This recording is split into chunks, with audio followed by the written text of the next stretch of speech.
Alright mga kamisyon. Alam niyo, ito yung first time ko matikman ang main source of food nila dito sa PNG.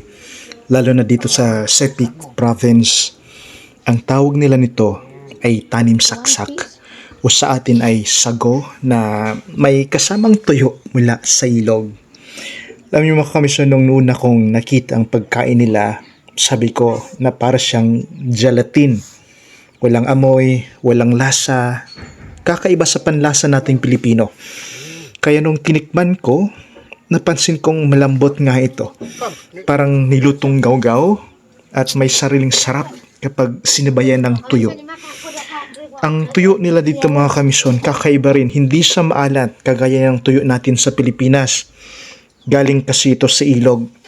Kaya natural ang lasa at hindi rin nila nilagyan ng asin nung binibilad nila sa araw.